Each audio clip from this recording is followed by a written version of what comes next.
प्रश्नावली 13.1 प्रश्न पहला है, दो घनों जिनमें से प्रत्येक का आयतन 64 सेंटीमीटर क्यूब है के संलग्न फलकों को मिलाकर एक ठोस बनाया जाता है। इससे प्राप्त घनाभ का पृष्ठीय क्षेत्रफल ज्ञात कीजिए। आपको घन दिया हुआ है, ऐसे ही दो घन हैं जिनके प्रत्येक का आयतन कितना दिया हुआ है 64 सेंटीमीटर क्यूब। तो घन की कोर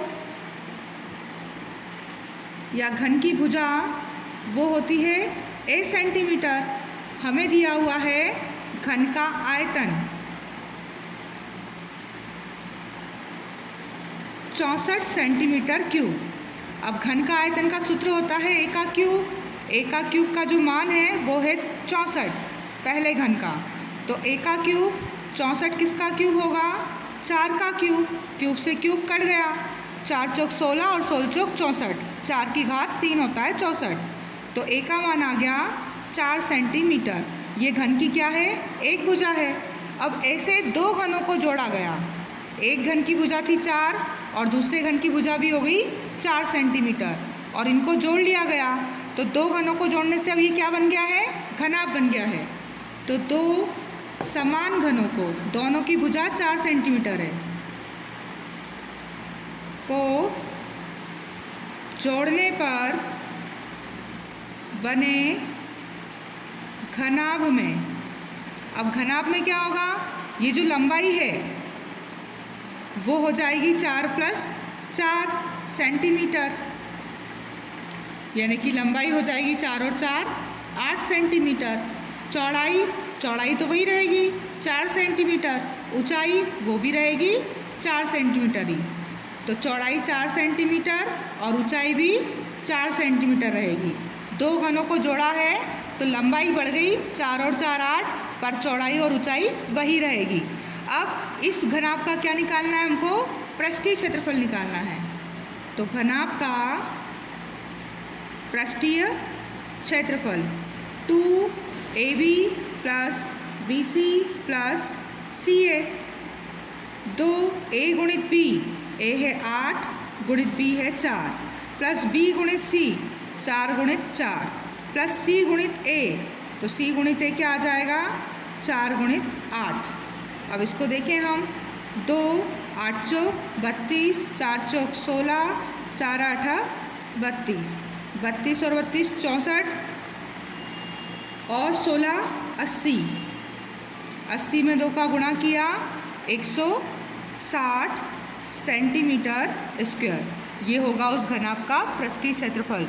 जो किस घन में से जोड़े गए दो घनों को, एक घन का आयतन था 64, ऐसे दो घनों को, तो घन के आयतन से घन की भुजा निकाली और ऐसी दो भुजाओं को जोड़ा तो वो बन गया घनाभ, और उस घनाभ का हमने निकाला है पृष्ठीय क्षेत्रफल 160 सेंटीमीटर स्क्वायर। प्रश्न दूसरा है, कोई बर्तन एक खोखले अर्धगोले के आकार का है, इसके ऊपर एक खोखला बेलन अध्यारोपित है। बर्तन है नीचे से गोलाकार है और ऊपर से बेलनाकार है। अर्धगोले का जो व्यास है 14 सेंटीमीटर है और इस बर्तन की कुल ऊंचाई है 13 सेंटीमीटर। इस बर्तन का आंतरिक पृष्ठीय क्षेत्रफल आपको ज्ञात करना है। तो बेलन की और गोले की त्रिज्या जो है वो उभयनिष्ठ है। तो अर्धगोले व बेलन की उभयनिष्ठ त्रिज्या R वो कितनी है, त्रिज्या है, व्यास है 14 सेंटीमीटर, तो त्रिज्या होगी 14 की आधी 7 सेंटीमीटर। अब बर्तन की कुल ऊंचाई, बर्तन की कुल ऊंचाई आपको दे रखी है 13 सेंटीमीटर। उसमें से गोले की जो त्रिज्या है और ऊंचाई बराबर होती है, गोले की त्रिज्या और ऊंचाई बराबर होती है, तो गोले की त्रिज्या 7 हटा दें तो ऊपर बचेगी बेलन की ऊंचाई। बेलन की ऊंचाई निकालना है तो बर्तन की कुल ऊंचाई में से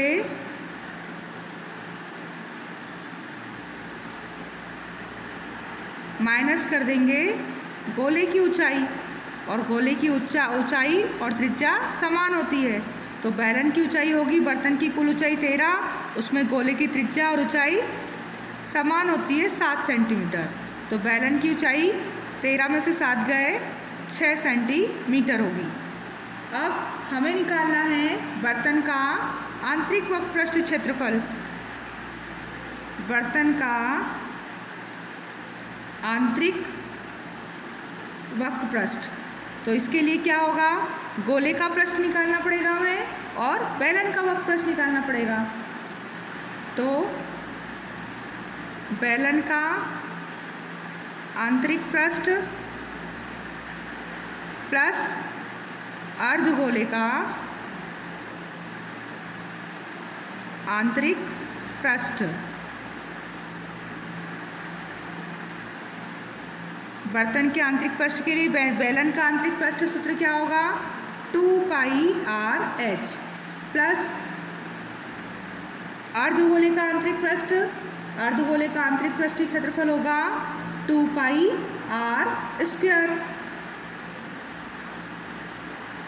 पूरे गोले का आंतरिक पृष्ठ होता है 4πr², अर्धगोला है तो उसका सूत्र होगा 2πr²। दोनों में से अगर 2πr हम कॉमन निकाल लें, 2πr r दोनों में समान है तो अंदर बचेगा h और यहाँ r का स्क्वायर है तो एक r। अब मान रखें 2 पाई का मान 22/7, त्रिज्या r 7 थी, ऊंचाई बैलन की 6 और त्रिज्या 7 से 7 कट गए, 22 दूनी 44 गुणित 6 और 7 13, 44 का 13 में गुणा करेंगे तो ये आएगा 572 सेंटीमीटर स्क्वायर, वर्ग सेंटीमीटर। बर्तन का आंतरिक वक्रपृष्ठीय क्षेत्रफल कितना होगा, 572 सेंटीमीटर स्क्वायर। प्रश्न तीसरा है, एक खिलौना त्रिज्या 3.5 सेंटीमीटर वाले एक शंकु के आकार का है जो उसी त्रिज्या वाले अर्धगोले पर अध्यारोपित है। नीचे से कैसा है ये, अर्धगोलाकार और ऊपर से है शंकाकार। इस खिलौने की संपूर्ण ऊंचाई आपको दे रखी है 15.5 सेंटीमीटर और खिलौने का आपको संपूर्ण पृष्ठीय क्षेत्रफल ज्ञात करना है। तो खिलौने की त्रिज्या, अर्धगोलाकार त्रिज्या और शंकु की त्रिज्या उभयनिष्ठ है, तो अर्धगोले व शंकु की उभयनिष्ठ त्रिज्या वो है 3.5 सेंटीमीटर। अब खिलौने की पूरी ऊंचाई कितनी है, खिलौने की संपूर्ण ऊंचाई वो आपको दे रखी है 15.5 सेंटीमीटर। अगर हमें शंकु की ऊंचाई चाहिए तो शंकु की ऊंचाई वो होगी 15.5, जो संपूर्ण ऊंचाई है उसमें से क्या माइनस कर देंगे हम, अर्धगोले की ऊंचाई। और अर्धगोले की ऊंचाई और त्रिज्या क्या होती है, बराबर होती है। तो 15.5 में से अर्धगोले की ऊंचाई यानी कि त्रिज्या 3.5 माइनस कर देंगे तो शंकु की जो ऊंचाई है वो आएगी 5 में से 5 गए 0, 15 में से 3 गए 12 सेंटीमीटर। अब हमें निकालना है इस खिलौने का संपूर्ण पृष्ठीय क्षेत्रफल। उसके लिए हमें काय की आवश्यकता पड़ेगी, तिर्यक ऊंचाई की। तो शंकु की तिर्यक ऊंचाई L, ये हमें ज्ञात करना पड़ेगा। तो तिर्यक ऊंचाई का सूत्र होता है L² बराबर R² प्लस H²। तो L² बराबर R त्रिज्या है 3.5 का वर्ग और H 12 का वर्ग। तो L² बराबर 3.5 का वर्ग होगा 3 चौक 12.25 और 12 का वर्ग 144। तो L² बराबर होगा 144 और 12 हो जाएगा 156.25। L² बराबर 156.25 होता है 12.5 का वर्ग। वर्ग से वर्ग कटा और शंकु की तिर्यक ऊंचाई आ गई 12.5 सेंटीमीटर। अब हमें निकालना क्या है, उस खिलौने का कुल पृष्ठीय क्षेत्रफल। तो खिलौने का कुल पृष्ठीय क्षेत्रफल। उसके लिए नीचे से क्या निकालना पड़ेगा हमें? अर्धगोले का पृष्ठीय क्षेत्रफल, अर्धगोले का पृष्ठ और प्लस शंकु का वक्र पृष्ठ। तो अर्धगोले का पृष्ठ होता है 2 पाई आर स्क्वायर और शंकु का वक्र पृष्ठ होता है पाई आर एल। अब पाई दोनों में कॉमन है और त्रिज्या भी दोनों की एक जैसी है, तो पाई और एक आर हम बाहर निकाल लें तो अंदर बचेगा 2, पाई बाहर निकल गया, आर का वर्ग था, एक आर बाहर और एक अंदर, और यहाँ से पाई आर बाहर निकला तो बचा एल। अब मान रख दें इसका, पाई का मान 22/7, त्रिज्या आर, त्रिज्या है हमारे पास 3.5, फिर 2 त्रिज्या 3.5 प्लस एल 12.5, तो ये होगा 7 से कटेगा 35, 7 पंजे 35, 0.5, 22 पंजे 110, 110 में 0.1 के बाद लगाएंगे यानी 11, और अंदर 35 दूनी 70, 0.1 के बाद यानी 70.0, 35 2 पंजे 10 का 0, हाथ 2 तिया 6 और 1 7, दशमलव आएगा 1 के बाद यानी 7.0, 7.0 और प्लस 12.5। अब 11 और बाहर है हमारे पास कितना 11, और 12 और 7 कितने हो जाएंगे 19.5। अब इसमें हम 11 का अगर गुणा करेंगे तो ये आएगा 214.5 सेंटीमीटर स्क्वायर। क्या होगा ये? खिलौने का कुल पृष्ठीय क्षेत्रफल 214.5 सेंटीमीटर स्क्वायर। प्रश्न चौथा है, भुजा 7 सेंटीमीटर वाले घनाकार ब्लॉक के ऊपर एक अर्धगोला रखा हुआ है। अर्धगोले का अधिकतम व्यास क्या हो सकता है? इस प्रकार बने ठोस का पृष्ठीय क्षेत्रफल ज्ञात कीजिए। तो जो गोला रखा हुआ है घन के ऊपर वाली भुजा पर, ये घन की ऊपरी भुजा को हमने यहाँ देखा इस तरह से रखा है, तो इसका अधिकतम व्यास कितना होगा? जितनी की इस घन की भुजा होगी। तो यहाँ घन की ऊपरी भुजा पर रखे गोले का अधिकतम व्यास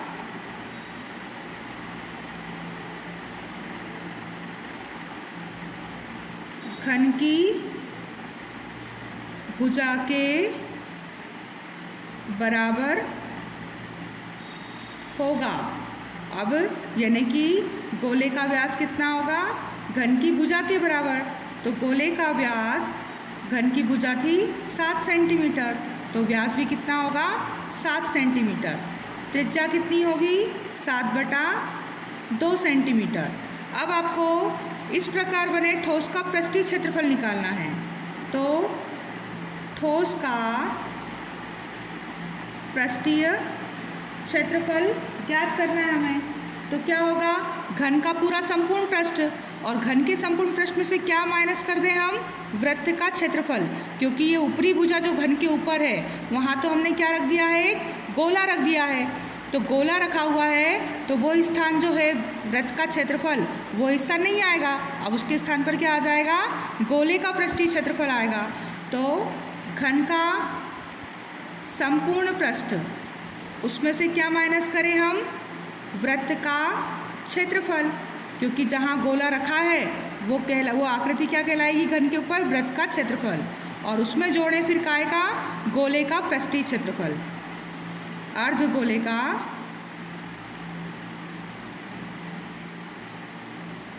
पृष्ठीय क्षेत्रफल। तब आएगा हमारा पूरा ठोस का पृष्ठीय क्षेत्रफल। घन का संपूर्ण पृष्ठ होता है 6a स्क्वायर, उसमें से वृत्त का क्षेत्रफल घटाएं पाई आर स्क्वायर, और जोड़ना क्या है? क्योंकि घन के भुजा के ऊपर वृत्ताकार हिस्सा आ गया है अध्यारोपित, इसलिए उसमें से घन के क्षेत्रफल में से, संपूर्ण पृष्ठ में से वृत्त का क्षेत्रफल घटा दिया। और गोले का पृष्ठीय क्षेत्रफल क्या होगा? 2 पाई आर स्क्वायर। अब 6a square 2 pi are square में से 1 पाई आर स्क्वायर चला गया, माइनस हो गया, तो बचेगा क्या? पाई आर स्क्वायर। अब इनके मान रखें हम। 6 गुणित a घन की भुजा थी 7 गुणित 7 प्लस पाई का मान 22/7 और त्रिज्या थी 7/2 गुणित 7/2। 7 से 7 कटे, 2 से कट गए 22, 11 बार। अब 7 सतैया 49, 49 का गुणा 6 में करेंगे 294 प्लस 11 7 77 और बटे में है 2, तो 294 प्लस 2 से 77 को काटेंगे, 2 तिया 6, 1 बचा, 2 अठी 16 और 0.5 38.5। 294 में 38.5 जोड़ेंगे तो आएगा 332.5 सेंटीमीटर स्क्वायर। उस ठोस का क्षेत्रफल क्या होगा? 332.5 सेंटीमीटर स्क्वायर। प्रश्न 5वां, एक घनाकार ब्लॉक के एक फलक को अंदर की ओर से काटकर एक अर्धगोलाकार गड्ढा इस प्रकार बनाया गया कि अर्धगोले का जो व्यास है घन के एक किनारे के बराबर है। शेष बचे ठोस का आपको पृष्ठीय क्षेत्रफल ज्ञात करना है। एक घन था, एक घन के ऊपर के हिस्से पर आपसे क्या करा गया? अंदर की ओर एक गोला काटा गया और इस गोले का जो गड्ढा बनाया गया, गड्ढे का व्यास किसके बराबर है? घन की भुजा के बराबर है। घन की जितनी भुजा थी उस भुजा के बराबर ऊपर के हिस्से से एक अंदर की ओर दिखता हुआ गड्ढा आपको बनाया हुआ है। अब ये व्यास उसका बराबर है। अंदर की ओर गड्ढा, इसमें से अर्धगोलाकार गड्ढा काटकर निकाला गया। अब घन की भुजा हमने अगर a मानी तो अर्धगोले का व्यास भी क्या होगा? घन की भुजा के बराबर, यानी कि जो गड्ढा खोदा गया है अर्धगोलेकार उसका व्यास होगा a, तो त्रिज्या क्या होगी? a/2। अब आपको घनाकार ब्लॉक के अंदर की ओर अर्धगोलाकार गड्ढा काटकर निकाला गया, तब आपको निकालना है शेष भाग का क्षेत्रफल। तो शेष भाग का क्षेत्रफल निकालने के लिए क्या करेंगे हम? पहले हम पूरे घन का पृष्ठीय क्षेत्रफल निकालेंगे, उसमें से माइनस क्या करेंगे? वृत्त का क्षेत्रफल, क्योंकि ये हिस्सा वृत्त का, घन की जो पूरी 6 भुजाएं थी उसमें से ये वृत्त का हिस्सा कट गया। और प्लस अंदर की ओर अब क्या दिख रहा है आपको? गड्ढा दिख रहा है अर्धगोलाकार, तो अर्धगोले का भी पृष्ठीय क्षेत्रफल उसमें जोड़ेंगे। वृत्त का क्षेत्रफल घटाएंगे और अर्धगोले का पृष्ठीय क्षेत्रफल जोड़ेंगे।